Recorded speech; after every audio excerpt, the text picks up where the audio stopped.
My name is Dean Kelly, and this is Liberty Watch. Thank you for joining us this evening. Tonight we're going to be talking about a complicated subject. We're going to be talking about Article 5 of the U.S. Constitution. My guest this evening is Bill Evelyn, who is a liberty activist in what part of Georgia are you from? Forsyth County. Forsyth County, and he's going to be talking about a movement that's starting to gain some steam. But before we get to that point, if you would, Bill, just give a little bit of background of yourself so our audience can kind of know you a little bit better. Well, I'm definitely a constitutional conservative. I have been for most of my life. It's the way my parents and my grandparents raised me. I started in the Liberty movement back in 2008 and worked closely with Dean on trying to bring more constitutional conservatives into the GOP organizations and to try to bring more liberty people into it. And I believe that the Article 5 convention is the answer to a lot of the problems that we face in this country. You want to take a few minutes and explain exactly what Article 5 in the Constitution is for those who don't know? Yeah, I do, but I think we need to frame the discussion to understand why the Article 5 is important. Sure, go ahead. If you take a look at where we're at in this country right now, we have a $17 trillion operating debt. That's just the money that's being spent every year in operations of the government. And that grows by 1.2 trillion every year. It's estimated by 2023 that the operating debt, the way we're spending right now, is going to be $23 trillion. But that doesn't even take into account the $125 trillion in unfunded mandates. That is, the promises that you were given for Medicare and Social Security, Medicare Part D, all of these totally unfunded right now, will be $125 trillion. And what are we faced with? We have a government in Washington, D.C. that's populated by people that we subsidize their jobs. We subsidize their health care. We're going to have to suffer under Obamacare, but we're subsidizing the people in Washington, D.C. that we send up there. And does anyone honestly believe that we're just going to elect the right next Republican to fix all of this? Or for that matter, the right Democrat to fix all of this? I don't think it's possible. And that's why I believe that it's up to the states to fix and rein in the government in Washington, D.C., and Article 5 convention will do that. Okay, the Article 5 convention is in the Constitution. It's not radical. What's radical is what the politicians in Washington are doing right now.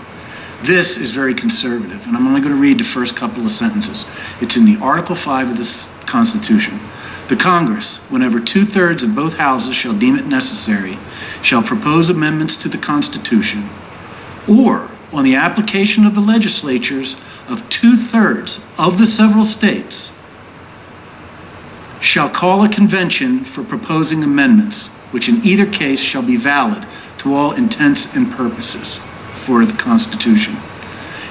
The framers, particularly George Mason in Virginia during the ratification debates, absolutely insisted that the states be allowed to amend the Constitution. They didn't want to leave it to the Congress just to do it.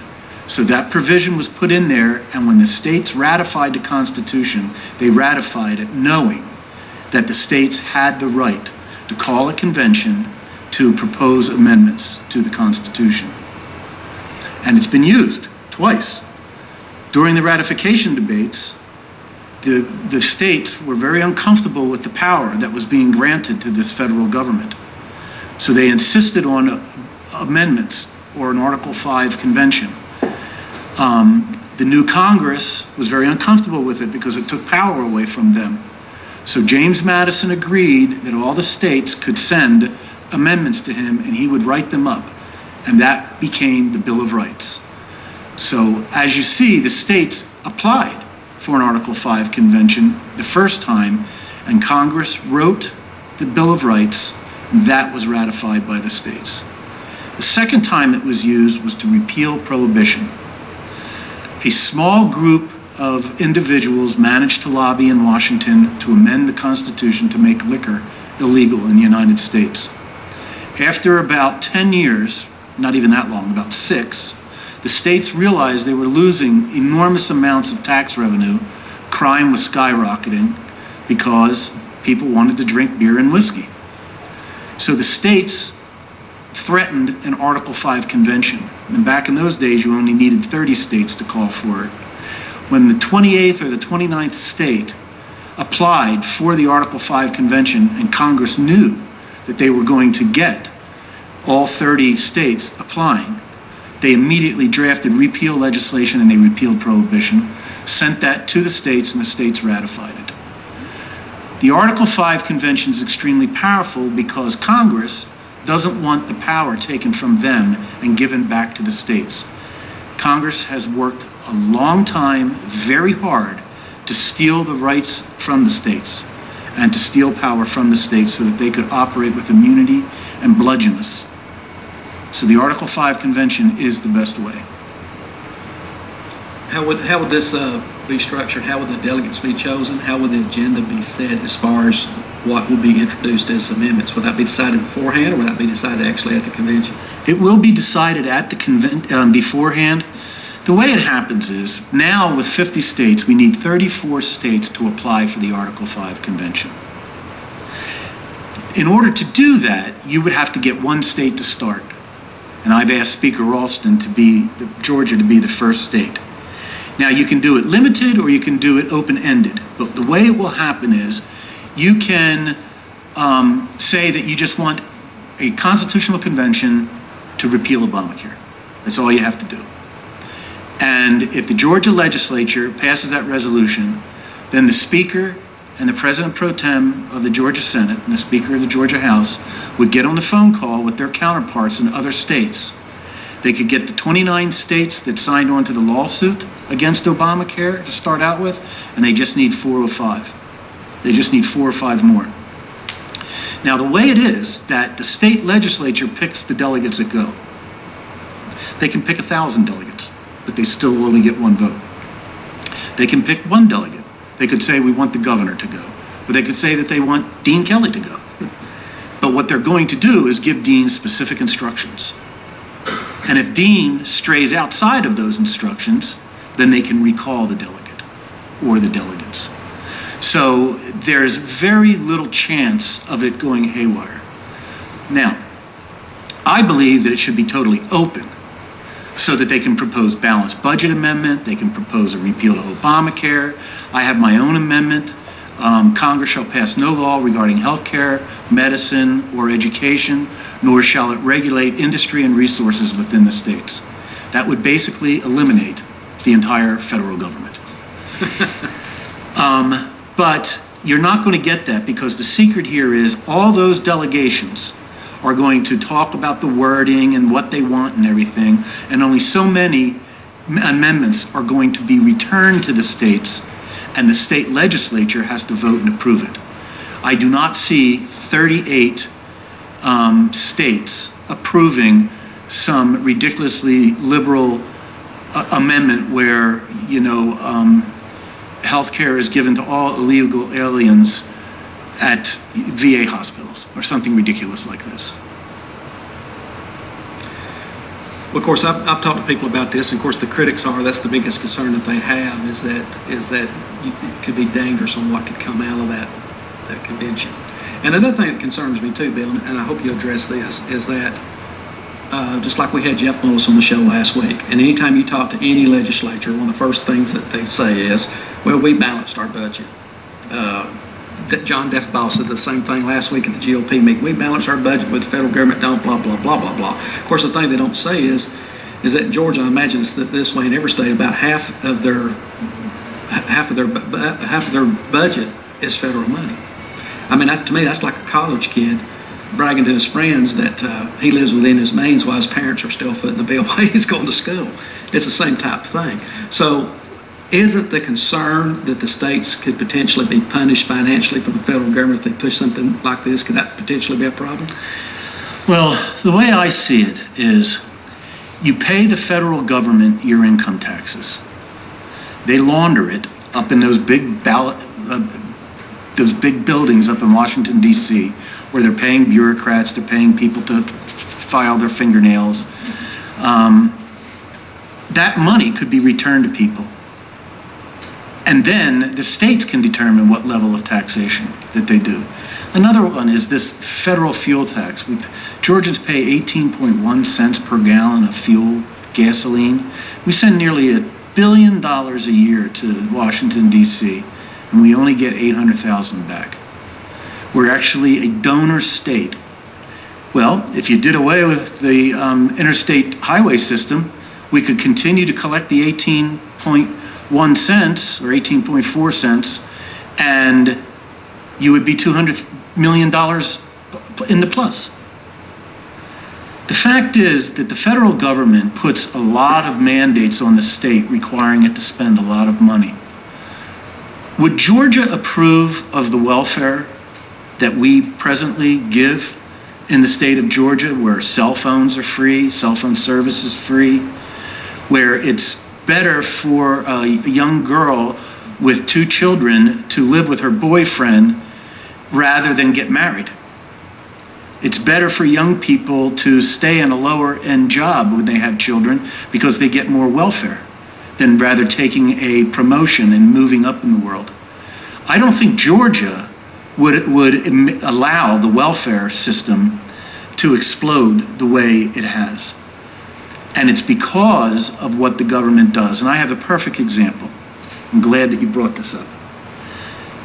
In the session in last legislature, the Senate, the governor, and the legislature violated the Georgia Constitution and expanded welfare.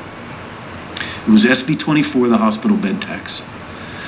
When Georgia wrote their constitution, the people demanded that they had a say in taxation.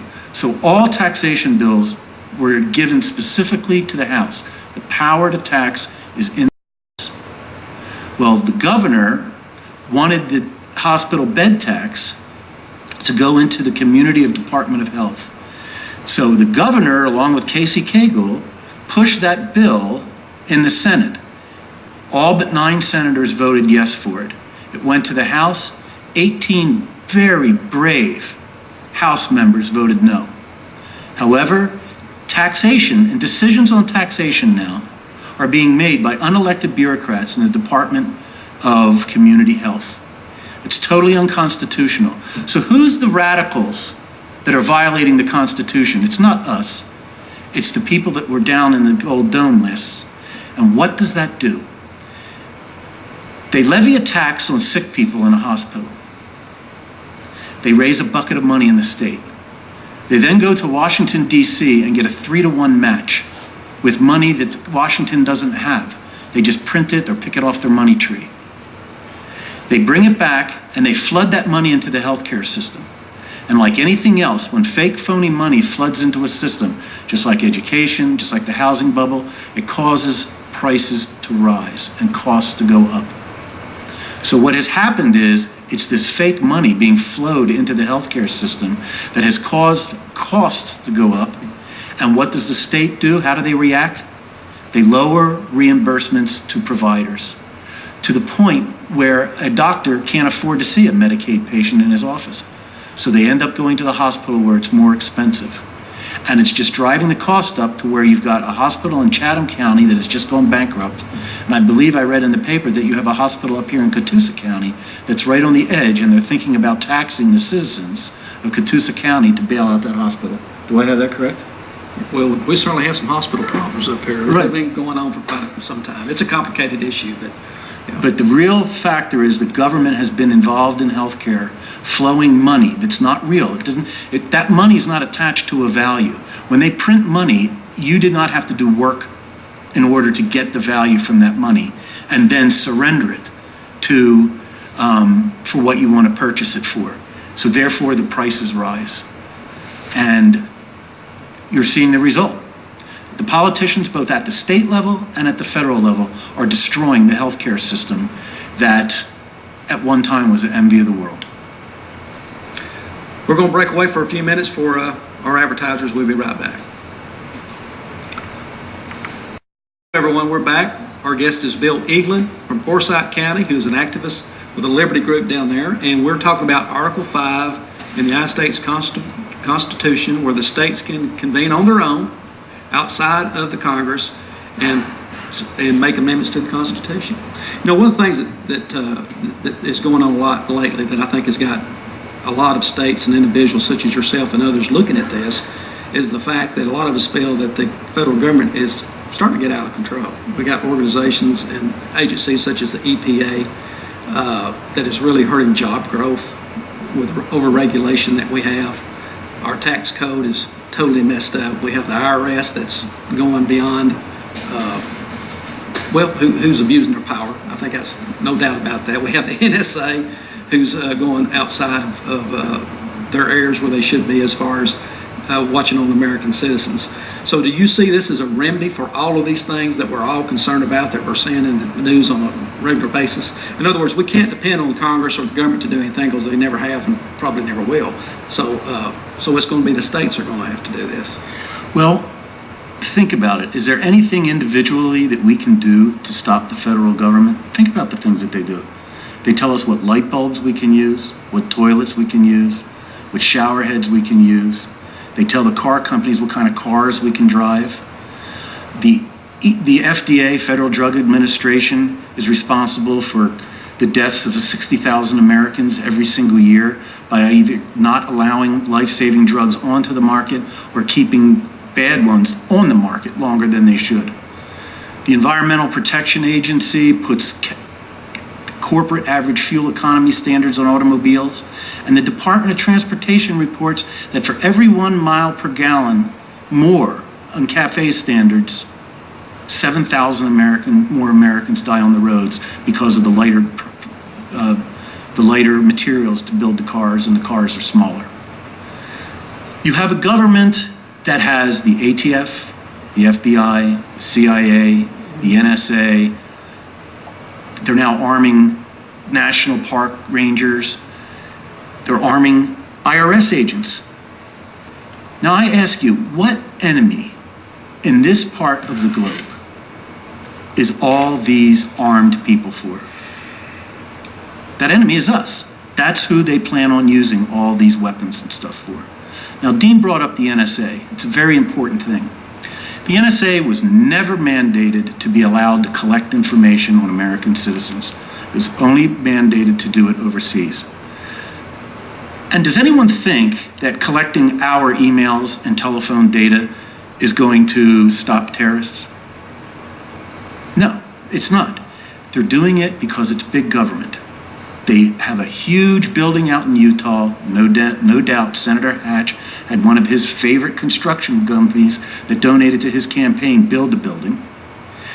Many people are, they're buying huge computers, and they're paying out huge dollars to SAIC, Booz Allen Hamilton, CSC to write these software programs.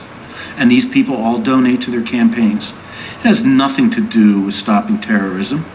It has everything to do with big government and sweeping money from the American people and just growing the size of the bureaucracies. That's all it is.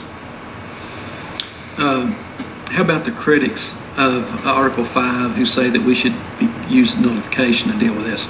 Again, I had Jeff Moss on last week, and he said he was expecting more legislation around the entire country from different states who are going to start pushing back as far as the encroachment of the federal government on the states, and expect them to do that through notification. Do you see that as an alternative? Do you see these two things working together? One is not exclusive of the other? Well, I actually see Article 5 as the ultimate in nullification. It is the largest, the most grandiose, because now you're taking power away from the federal government and you're changing federal law. However, nullification does work. It has been going on. Since 2006, California has told the federal government, we're not following your federal drug laws regarding medical marijuana. They even lost a Supreme Court case. They're still not doing it. Colorado and Washington State voted in 2012 to legalize recreational use of marijuana. Now, I'm not a fan of recreational use of any kind of drug. I don't have a problem if an 80-year-old man needs to smoke marijuana to keep pain in his lower back. I think he should be allowed to do that. And I don't see much sense in having strict laws against alcohol, having lax laws against alcohol and strict laws against marijuana. I mean, more people die from alcohol abuse than they do from marijuana abuse. But if the law was brought back to the state where the states can decide, I would push for decriminalization of marijuana, but not legalization of it. Colorado recently passed a nullification bill. So, and especially with Obamacare, as this thing starts to unfold and people start to realize what kind of damage this is going to do to the economy, it's going to wreck jobs, it's going to turn us into potentially could turn us into a part-time nation. And of course, Tom Graves made his proposal this past week, which looks like that's the way it's going to flow as far as attempting to defund Obamacare. If that fails, do you see an Article 5 convention specifically to get rid of Obamacare, or would that just be, I guess, one of several topics that you'd be working at, or would there be an agenda that would put together that would look at tax reform, Obamacare regulation, or all the above? I think all of the above is good, and this might be a perfect time to mention this because I didn't want to spend a lot of time on Mark Levin's book. We got 2 minutes. Mark Levin has written a book called The Liberty Amendments, Restoring the American Republic. In that book, he has 11 amendments, and what it does is it puts the federal government back into the little box it's supposed to be in. But there's one very crucial point and one outcome of all his amendments. It literally does away with the 14th Amendment. And as you know, the 14th Amendment has been used to bludgeon the states by the Supreme Court and Congress. What it does is his amendments in that book, and you should go up and get it, it's on Amazon and Barnes & Noble, just as a discussion point. It brings the power back to the states so that the people here can influence their state legislators and senators on what they want. Mark's book allows us, the states, to overrule a Supreme Court ruling. Well, we'd like to see that happen. Of course, there's a lot of people who are pushing the fair tax so we can get rid of the IRS and things of that nature. What is the first step to make this convention happen? Who's going to head it up? Who's going to have to lead it? How's that going to happen? Senator Bill Calsert of the Georgia Senate has a resolution for an Article 5 convention for a balanced budget amendment. I believe that should be changed to repeal Obamacare because that is the most gruesome thing to happen to our civil society, and that should probably be the first to go. We haven't ever had a balanced budget, so that should be the first to go. The first step is everyone call your state rep and your state senator and tell them that you want it. Explain to your neighbors what an Article 5 convention is. And make sure that when you go out there, we get the state legislature and the state senate to vote for this. Well, the time has gone by fast again, folks. That's it for this evening. We'll see you next week. Thank you. Have a good evening.